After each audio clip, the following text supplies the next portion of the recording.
असदुद्दीन ओवैसी, यही रेवंत रेड्डी मेरी विधानसभा में उतनी बड़ी प्लानिंग ये लोग कैसे करते हैं? एक रूम में बैठकर, एक होटल में बैठकर कि भाई हमें राजा सिंह को हराना है। तो जब ये लोग मेरे लिए एक रूम में बैठ सकते हैं तो आने वाले भविष्य में, क्योंकि देखिए असदुद्दीन ओवैसी एक ऐसा इंसान है जो कम्युनल वायलेंस करवाता है, और जो भी सरकार आती है भाई हमारा तेलंगाना सेफ रहना है, कम्युनल वायलेंस नहीं होना है, तो चलो असदुद्दीन ओवैसी के पैर पकड़ो। ऐसी विचार रखने वाले लोग हैं। जब तक हम जीवित हैं कभी माइनॉरिटी के वोट के तरफ हम नहीं देखेंगे। हमें हमारे हिंदुओं का आशीर्वाद काफी है। हिंदुओं के वोट से हमने 2 बार जीता था, हिंदुओं के ही वोट से हमने 3 बार जीता है, और आगे भी हम हिंदुओं के वोट से जीतेंगे। और हमारा टारगेट मुसलमान नहीं है, हमारा टारगेट है हिमायत, हमारा टारगेट है Asaduddin Owaisi.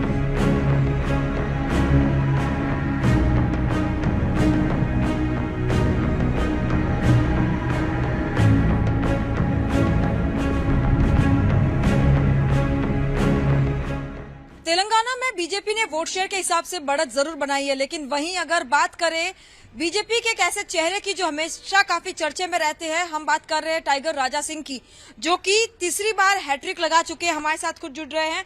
Sir, thank you so much for joining with us, और बहुत बहुत बधाई आपको, हैट्रिक लगा दिया आपने। क्या कहेंगे इस बात को लेकर?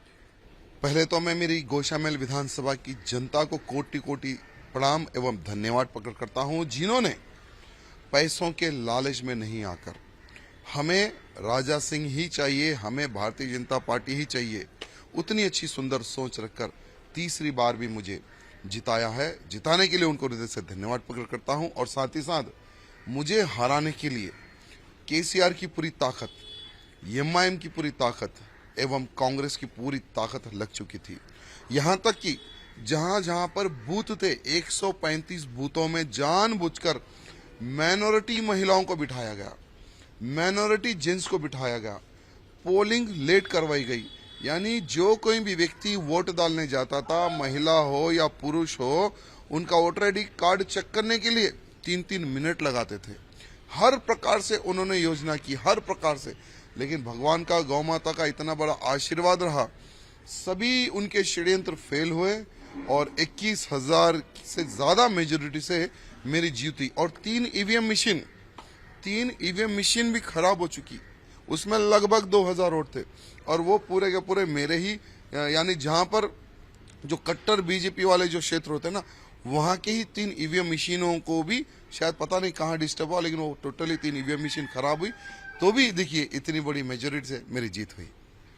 क्या कारण है इसका, अगर हम कहें? क्योंकि एक तरफ जहां कांग्रेस लगातार इस बार काफी अच्छा जीती है, आपके सामने भी कांग्रेस का प्रत्याशी था, ये ओवैसी का गढ़ माना जाता है गोशा महल, जो कि उनके लोकसभा के कॉन्स्टिट्यूंसी में आता है। फिर क्या कारण है कि लोगों ने जो इस बार आपको चुना, ना कांग्रेस को, और एआईएमआईएम ने तो कैंडिडेट तक खड़ा नहीं किया था? देखिए, असदुद्दीन ओवैसी ने एक बहुत बड़ी प्लानिंग रची कि अगर एमआईएम का कैंडिडेट खड़ा करेंगे तो राजा सिंह को लाभ मिलेगा। तो इसके लिए हम क्या कर सकते हैं? चलो 2014 में जो हमने किया है, 2018 में जो हमने किया है, वो अभी करेंगे। 2014 में पूरे माइनॉरिटी के वोट उसने टीआरएस को बेचे थे, फिर 18 में उसने टीआरएस को बेचे थे, और 2023 में भी कि भाई अभी तो हमें राजा सिंह को हराना है किसी हाल में। तो उन्होंने एक ऐसे कैंडिडेट को डिसाइड किया कि भाई वो मारवाड़ी हो, राजस्थानी हो। लगभग मेरी विधानसभा में 30 से 35 हजार वोट राजस्थानी भाई बंधुओं के हैं। तो अगर उनका वोट हम डाइवर्ट कर ले, और लगभग 70,000 माइनॉरिटी वोट है, अगर उनको हम अपने समर्थन में दलवा ले तो 1 लाख मेजोरिटी से हम जीत जाएंगे, राजा सिंह की हार होगी। उतनी बड़ी उन्होंने प्लानिंग की है। साथ ही साथ जहां जहां पर स्लम एरिया होते हैं वहां जाकर इन्होंने पुलिस प्रोटेक्शन के साथ में घर घर इन्होंने पैसा बांटा। एक वोट को 5-5 हजार, 10-10 हजार रुपए भी इन्होंने दिए हैं, लेकिन फिर भी मेरी जीत हुई। वो लोगों ने, उनकी दृष्टि कुछ अलग थी कि भाई मारवाड़ी भाई बंधु, राजस्थानी भाई बंधु, जितने जो हमारे समाज के, हमारे को सपोर्ट में आ जाएंगे पैसा देने से। लेकिन हमारे लोग समझदार हैं। यहाँ पर गोशामेल विधानसभा में गैया मैया को मानने वाले लोग हैं, गौ माता की सेवा करने वाले लोग हैं, और हम एक गौ रक्षक हैं। और ओवैसी को मुंह तोड़ जवाब देना अगर कोई दे सकता है तो राजा सिंह। ये पब्लिक में एक विश्वास बड़ा है, और मेरे पास ऐसे कार्यकर्ताओं की टीम है जो खुद का पैसा डाल के, पेट्रोल डाल के, भोजन करके आके मेरा प्रचार करती है। उतनी बड़ी टीम मेरे कार्यकर्ताओं की है, तो मेरी जीत का श्रेय मेरी जनता को, मेरे कार्यकर्ताओं को एवं भारतीय जनता पार्टी के हर वो कार्यकर्ता को जाता है जो दिन रात उन्होंने मेहनत की है। सर बात करते हैं असदुद्दीन ओवैसी की पार्टी एआईएमआईएम की 7 सीटें उन्होंने रिटेन कर ली है, लेकिन वोट शेयर जो है वो जरूर घटा है। लगातार अपने कैंपेन में कहते रहे, मुस्लिम वोटर्स को ये कहते रहे कि मामू को वोट करना है, लेकिन हैदराबाद में समाव उन्होंने मैनेज कर लिया, लेकिन बाहर के जो माइनॉरिटी से क्या उन्होंने इन्हें दरकिनार किया है और ये कारण है कि कांग्रेस जीत गई? 2 सीट ये लोग हार रहे थे, 7 में से ये लोग 5 हो रहे थे। जैसा ही इन्होंने देखा कि उन पुलिस स्टेशनों में, उन पोलिंग सेंटरों में इनके खिलाफ वोट गिर रहे, वहां पर पुलिस द्वारा लाठीचार्ज करवाया गया। वोटरों को तितर बितर इन्होंने किया है और मैंने सुना है कि बहुत सारे बोकसिंग वोट इन्होंने किए हैं, क्योंकि ओल्ड सिटी में एक ऐसा क्षेत्र है जहां पर पूरा इनका राज चलता है। पुलिस इनके इशारे पे नाचती है, सब लोग इनके इशारे पे नाचते हैं।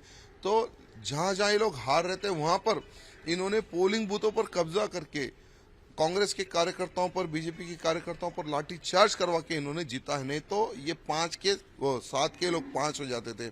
और अभी असदुद्दीन ओवैसी को समझ में आ रहा है कि डुप्लीकेट मुस्लिम का जो उनका चेहरा है वो मुसलमानों के सामने आ रहा है।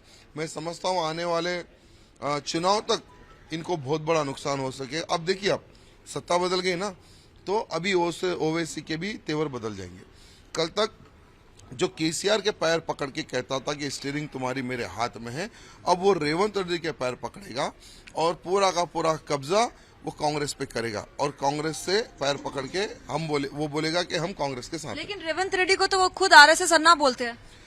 इलेक्शन से पहले तक यही असदुद्दीन ओवैसी, यही रेवंत रेड्डी मेरी विधानसभा में उतनी बड़ी प्लानिंग ये लोग कैसे करते? एक रूम में बैठकर, एक होटल में बैठकर कि भाई हमें राजा सिंह को हराना है।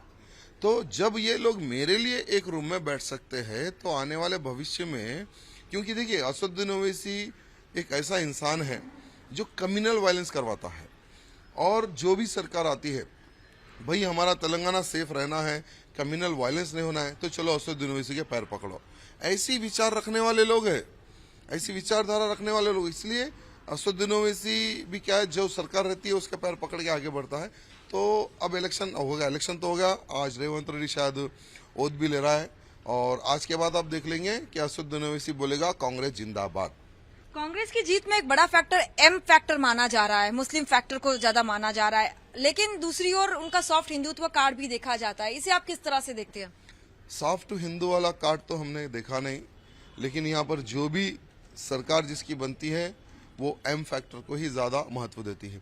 उनके मैनिफेस्टो में भी आप देखा होगा कि हम 1000 करोड़ मुस्लिम्स के विकास के लिए, नौजवानों के लिए रखेंगे। 2000 करोड़ केसीआर ने खर्च किया है, हम 5000 करोड़ खर्चा करेंगे। किसके बाप का पैसा है भाई? जहां से रेवेन्यू आता नहीं और आप वहां खर्च करने की बात करते हो।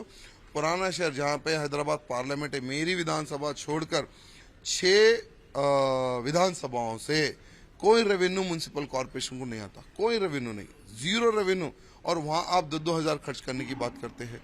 यानी ये कांग्रेस का जो फैक्टर है ना, कांग्रेसियों को ये समझना चाहिए, जहां से हमें अच्छे से रेवेन्यू आता है वो समाज को, वो फैक्टर को अगर कवर करेंगे तो कांग्रेस के लिए फायदा रहेगा। सर बीजेपी पर आते हैं, वोट शेयर लगातार बढ़ रहा है। पिछले इलेक्शन में जो 6.7 था वो अब जो है करीब 14% पर आ गया है। क्या लगता है आपको कि इसके पीछे क्या कारण है और लगातार जो बीजेपी बढ़ रही है उस पर आप क्या कहेंगे? 2028 में भारतीय जनता पार्टी की सरकार तेलंगाना में बन रही है, इसका ये संदेश है। 2024 में पार्लियामेंट का जो चुनाव है, आज 4 हमारे पास पार्लियामेंट जीते हैं हमने। 2024 में मैं समझता हूँ ये भी डिजिट डबल होगा, इसका ये संदेश है। लोगों पर भी विश्वास बढ़ रहा है कि हाँ भाई, अगर हमारा कुछ हो सकता है तो भारतीय जनता पार्टी से हो सकता है। अब आप देखिए 6 महीने में कांग्रेस खत्म हो जाएगी, कांग्रेस को केसीआर तोड़ देगा, जिससे लाभ बीजेपी को मिलेगा।